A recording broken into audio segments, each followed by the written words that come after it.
राहुल, एक बार ना ये विजय माल्या की जो पहले कंपनीज हुआ करती थी, मेजोरिटी स्टेक उनके पास था, धीरे धीरे उसी के अंदर अब उनका माइनॉरिटी स्टेक हो गया था। लेकिन अब ईडी ना खबर ये आ रही है कि अटैच कर रही है कुछ प्रॉपर्टीज़ को, ऐसा न्यूज़ फ्लो है। लेकिन इंपॉर्टेंट चीज़ इसमें ये है कि जिन जिन के पास भी हिस्सेदारी है, यानी कि जो जॉइंट वेंचर्स में थे, जैसे हेंकेन के पास, यूनाइटेड स्पिरिट्स, आपके पास जो और होल्डर्स हैं, क्या वो अपना स्टेक बढ़ा सकते हैं इन कंपनीज को? क्योंकि विजय माल्या का स्टेक ऑलरेडी या प्लेज होगा या प्लेज नहीं है तो सरकार उसको अटैच करके उनसे तो ले लेगी और इनको दे सकती है, ऐसी प्रोबेबिलिटी है? देखिए, ऑफिशियली तो हमारा ना तो यूनाइटेड स्पिरिट्स पे कवरेज है ना यूनाइटेड ब्रूरीज पे, पर अगर सिर्फ आप यूनाइटेड स्पिरिट्स की डील पे ध्यान दें, कुछ साल पहले जो डियाजो के साथ हुई थी, जिस तरह की मार्जिन एक्सपेंशन और सिनर्जीज की बात हुई थी, वो पूरी तरह से प्ले आउट नहीं हुई थी। क्योंकि जो नंबर्स प्रोजेक्ट हुए थे कंबाइंड एंटिटी के मार्जिन के, वो काफी अब्सर्ड नंबर्स थे, वो अभी तक आए नहीं हैं। तो एग्जैक्टली क्या फॉलो थ्रू होगा इस पे I can't comment, because we don't officially cover it and SEBI mandates us not to talk about stocks that are not officially under coverage, so I am sorry, I will have to pass on that. जी, लेकिन एक बार SpiceJet को देखिए और पूरी ही aviation space को। स्पाइसजेट की अगर स्पेसिफिकली बात करें, आज बिल्कुल ग्राउंड पे है। हालांकि एक नई उड़ान शुरू करने की बात कर रहा है स्पाइसजेट, दिल्ली लंदन सिर्फ 30,000 में, और जो करंट रेट है वो 45,000 के आसपास है। तो ह्यूज डिस्काउंट पर फ्लाइट शुरू कर रहा है स्पाइसजेट, लेकिन उसके बावजूद भी ग्राउंडेड है। आज 105, 106 के लेवल्स पर ट्रेड करा है। लेकिन शर्मा जी, ये एविएशन शेयरों पर आपकी राय क्या है? क्योंकि एकाएक इंटरेस्ट यहाँ भी काफी आया है।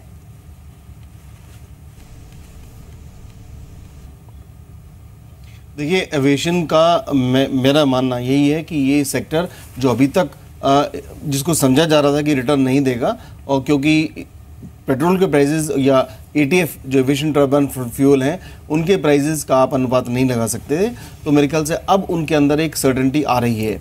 मैं नहीं मानता कि इवन अगर ओपेक अपना डील एक्सटेंड भी कर देता है और 2018 तक भी, तो भी क्रूड के भाव $60 प्रति बैरल के नीचे ही रहेंगे।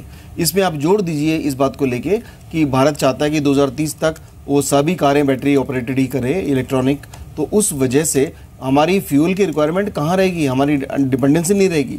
तो और अंतर्राष्ट्रीय बाज़ारों के अंदर अमेरिका अभी जिसका जो $50 के ऊपर प्रति बैरल के ऊपर प्रॉफिटेबल होता था यूएस शेल, वो अभी $40 पे प्रॉफिटेबल है। तो मैं समझता हूँ कि ये जो एक तलवार लटक रही है शेल गैस की, वो सस्ता ही रखेगी और आगे रखेगी। तो उस दृष्टि से इंडिया, जहाँ पे ग्रोथ काफ़ी अच्छा है, जहाँ पे आप पर कैपिटा इनकम के अंदर तगड़ा ग्रोथ देखने वाले हैं, तो वहाँ पे लोग बेटर जीने के लिए और बेटर कम्युनिकेशन के लिए, बेटर बिजनेस के लिए हवाई यात्रा का उपयोग ज़्यादा करेंगे। तो ऐसे वक्त के अंदर ये मेरे ख्याल से सेक्टर अच्छा ग्रोथ करेगा, और उसके अंदर आप अच्छी कंपनियाँ चुन लीजिए, एक या दो जो हैं, और उसके हिसाब से आप निवेश कर सकते हैं। ठीक है, कमोडिटीज़ के शेयर तो खैर लगातार चली रही हैं मार्केट्स के अंदर। आज फिर से हमने देखा है कि जो राइस बेस्ड कंपनीज हैं वो काफ़ी अच्छा मोमेंटम दिखा रही हैं। ज़्यादातर शेयर्स इस समय ऑलमोस्ट दिन के उच्चतम स्तरों पर है। ये खुलने के बाद एकदम से sudden spike, KRBL, LT foods, आप कुछ और शेयर्स भी देख लीजिए, सभी के अंदर एक स्ट्रॉन्ग मोमेंटम वापस हमको बनते हुए दिखा है। लेकिन राहुल, आप अपना 500 से ज़्यादा की सर्विसेज और 1200 से ज़्यादा प्रोडक्ट्स को लेकर ना GST में टैक्स की क्लैरिटी आ गई है। आई होप आपने सैटरडे संडे, भले ऑफिस नहीं भी होगा, लेकिन इस चीज़ को ज़रूर पढ़ा होगा कि कहाँ पे सस्ता और कहाँ पे दर महंगी हो गई हैं। कुछ एनालिसिस आपने किया इससे कि कौन सा बेनिफिशियरी बस सेगमेंट या फिर स्टॉक्स रहने वाले हैं? देखिए, by and large net neutral है। हमने आज सुबह ही इस पे एक रिपोर्ट निकाली थी। कुछ ऐसे सेक्टर्स हैं जिन पे हमने चर्चा की जहां पे हम इमीडिएट शॉर्ट टर्म इम्पैक्ट थोड़ा नेगेटिव होगा, जैसे मैंने consumer durables, consumer electricals, multiplexes की बात की थी, उन पे शॉर्ट टर्म नेगेटिव इम्पैक्ट है। लेकिन FMCG पे बाय एंड लार्ज पॉजिटिव है। आई थिंक बैंक्स पे एट बेस्ट न्यूट्रल है, कैपिटल गुड्स पे एट बेस्ट न्यूट्रल है, लेकिन FMCG पे न्यूट्रल टू पॉजिटिव है, क्योंकि जिस तरह की जो ब्रेकअप्स आई हैं सोप्स, टूथपेस्ट वगैरह पे, आपने देखा भी होगा ITC is ruling at close to the high levels, Colgate पे अच्छी तेजी आई थी, तो आई थिंक वो एक किकर होगा। बट आई थिंक ये थोड़ा रिस्ट्रिक्टेड हो जाएगा अगले, because it's going to be implemented on 1 July. वो एक थोड़ा वन टाइम इम्पैक्ट आएगा which will probably play out by the end of the year. So I think the biggest beneficiary of this has been FMCG. By and large net neutral. कुछ sectors में थोड़ा negative था, उदाहरण के तौर में मैं आपको बता देता हूं, जैसे अगर हम आइनॉक्स PVR की बात करें तो उनका जो वो फूड एंड बेवरेजेस पे टैक्स देते थे वो करीबन 10-12% था, वो हाइक होके अभी करीबन 20% हो चुका है और टिकट के प्राइसेस कुछ 28% हो गए हैं। आज स्टॉक 3.5% नीचे है, लेकिन जिस तरह का हमारा इन्वेस्टमेंट थीसिस है वो जीएसटी पे निर्भर नहीं करता, वो है कि आगे जाके ये कंपनी का मॉडल क्या है, ग्रोथ क्या होगी। तो उसी तरह से मुझे लगता है कि जिस तरह की बढ़ोतरी आपको आईटीसी, कोलगेट वगैरह में दिखी है, और मैं बहुत पॉजिटिव हूँ, in fact I am a personal shareholder in Colgate also. Near term में वॉल्यूम ग्रोथ के चैलेंजेस रहेंगे, तो just to buy stocks on GST may not be the most prudent strategy.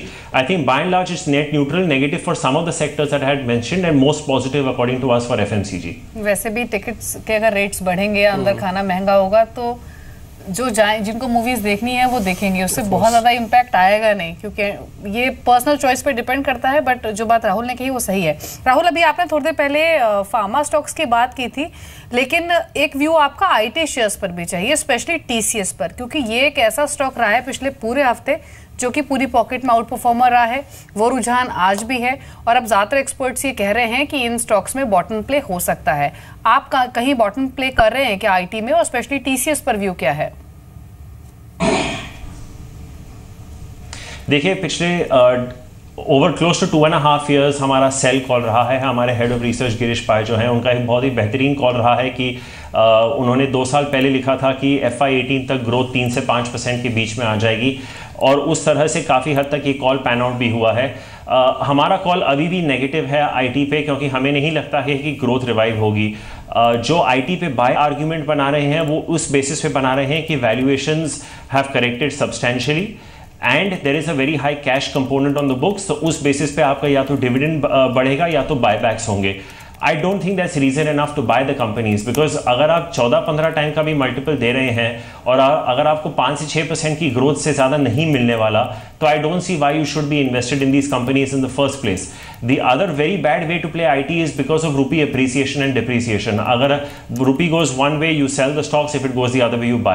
I think IT में तभी खरीदारी होनी चाहिए जब आपको लगता है कि डबल डिजिट ग्रोथ की विजिबिलिटी हो, जो हमें अगले 1-1.5 साल तक नहीं है। तो जो अर्स्टवाइल डिफेंसिव सेक्टर्स हुआ करते थे, IT एंड फार्मा, मुझे लगता है कि फार्मा में ज्यादा ग्रोथ आ सकता है। सो I will still pay 14-15 times for a pharma company as opposed to paying the same valuation for an IT company.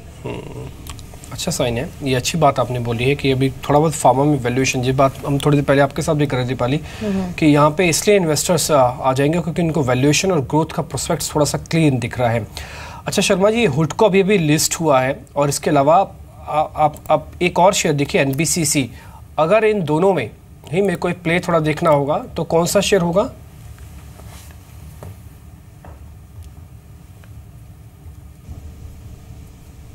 बंदूक की नाली रख रहे हैं, लेकिन पहली बात यह है कि जो हमको रूल्स गवर्न करते हैं, क्योंकि IPO अभी आया है तो 1 महीने तक हम अपने मुंह बंद रखना पड़ेगा हुडको के ऊपर। दूसरे जो अन्य गवर्नमेंट कंपनीज हैं, NBCC वो कैश रिच कंपनी है, गवर्नमेंट के ऑर्डर अच्छे बनेंगे ही, और जितना इनको जो PSUs की ज़मीन है अल्टीमेटली इसी के पास आने वाली है आगे घर बनाने के लिए, तो इसका जो ऑर्डर बुक पोजीशन है वो अच्छी खासी रहेगी। तो इसमें जो क्वेश्चन मार्क है कि वो रहेगा कि क्या PE इसको मार्केट आगे चलते हुए देगा, क्या वो बढ़ेगा? हाँ, बढ़ सकता है, पर PE इसलिए नहीं बढ़ेगा कि अर्निंग बहुत ज़्यादा बढ़ने वाली हैं या उसकी डिमांड बहुत ज़्यादा आने वाली है, बल्कि इसलिए बढ़ेगा कि बहुत सारा पैसा FIs का जो मिस कर चुके हैं वो एप्रिशिएटिंग रुपये की वजह से दूर नहीं रह पाएंगे, वापस लौट के आएंगे, और हमारा डोमेस्टिक जो इन्वेस्टर है वो जक मार के उसको ऊंचे भावों पे भी स्टॉक लेना पड़ेगा। हमारा जो अनुपात है 6% है हाउस होल्ड सेविंग्स का जो मार्केट्स में इन्वेस्टेड है, वो अनुपात आगे चलते हुए 10% तो हर्षद मेहता के टाइम में था, मैं समझता हूँ कि और आगे चल के बढ़ेगा, और इस वजह से आपको पीस जो हैं वो महंगे ही खरीदने पड़ेंगे। तो NBCC अच्छा पिक है इसमें। ठीक है, NBCC पसंद है मिस्टर शर्मा को, लेकिन हम यहाँ से सीधे रुक कर लेते हैं आज के सुपर शेयर का।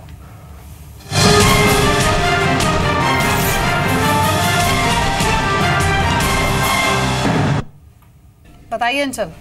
शुक्रिया दीपाली। आज के लिए शेयर रहेगा सांघवी मूवर्स का। देखिए, कंस्ट्रक्शन इक्विपमेंट कारोबार की कंपनी है, मल्टीपल ट्रिगर्स है इस समय इस कंपनी के सामने। सबसे पहले और सबसे बड़ी चीज़, सरकार लगातार जिस तरह से इंफ्रा पे खर्च कर रही है उसका फायदा कहीं ना कहीं कंपनी को आएगा। एक अच्छी ऑर्डर बुक धीरे धीरे जनरेट होती हुई दिख रही है। पिछले 3 क्वार्टर्स का अगर आप ट्रेंड देखें Q2 FY17 के मुकाबले Q4 तक आते आते हेल्दी ऑर्डर्स जनरेट होते हुए दिखे कंपनी के, वो एक पॉजिटिव ट्रिगर रहेगा। साथ ही जीएसटी के लागू होने के बाद कंपनी की जो लॉजिस्टिक्स ट्रांसपोर्टेशन कॉस्ट है वो रिड्यूस होती हुई दिखेगी, जो कहीं ना कहीं मार्जिन्स को सपोर्ट करेगी। साथ ही FY18 के अंत तक कंपनी की 7 नई क्रेन्स अपने ओवरऑल फ्लीट में जोड़ने की योजना है। इस एडिशन से कंपनी के ओवरऑल बिजनेस स्केप जो है वो इंप्रूव होता हुआ दिखेगा, रेवेन्यू ज़्यादा जनरेट कर पाएगी कंपनी और उसका trickle down impact overall numbers improve होते हुए दिखेंगे। वैल्यूएशन फ्रंट पे भी शेयर अच्छा है, अपनी हायर लेवल से 52 वीक हाई से करीब 25% करेक्ट हो चुका है। मौजूदा कैश ईपीएस 56 रुपये से ज़्यादा की है। FY19 के लिए अनुमानित ईपीएस 27.5 रुपये, तो वहीं पी मल्टीपल 8.8 का है, तो काफ़ी सस्ता है शेयर। सेक्टर के कंपैरिजन में अच्छे वैल्यूएशन पे ट्रेड कर रहा है और इसीलिए कहीं ना कहीं HDFC सिक्योरिटीज़ पे इसकी खरीदारी की राय है।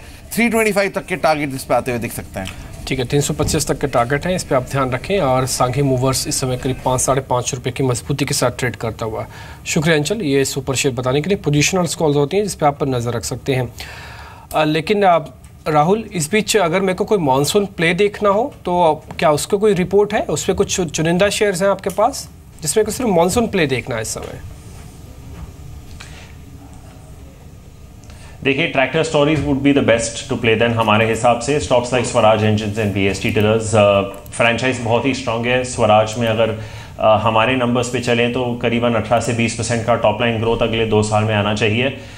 करीबन 100 बेसिस पॉइंट का मार्जिन एक्सपेंशन। इनके रिटर्न रेशियोज करीबन 35% प्लस हैं, return on capital employed, return on equity, और आपको करीबन 18-19 टाइम पे ये स्टॉक मिल रहा है। VST tillers very similar profile, उनके रिटर्न रेशियोज थोड़े कम हैं, करीबन 25-27% के आसपास हैं। वो स्टॉक आपको 15 टाइम के आसपास मिल रहा है। और आप फर्टिलाइजर या एग्री रिलेटेड स्टॉक्स खेल सकते हैं, हालांकि हमारा उसमें ज़्यादा कवरेज है नहीं, लेकिन if the monsoon turns out to be good then any FMCG company that has a higher dependence on rural India, something like maybe Colgate or a Dabur or an ITC, those could actually end up being some pretty good plays. So I think from a coverage standpoint, predominantly I would say कि tractors probably would be the best position because उनके valuations भी काफ़ी comfortable नज़र आ रहे हैं हमें। जी शर्मा साहब, ये हाउसिंग फाइनेंस कंपनीज और रियल्टी दोनों स्पेस से भी आपकी प्रेफरेंसेस क्या हैं?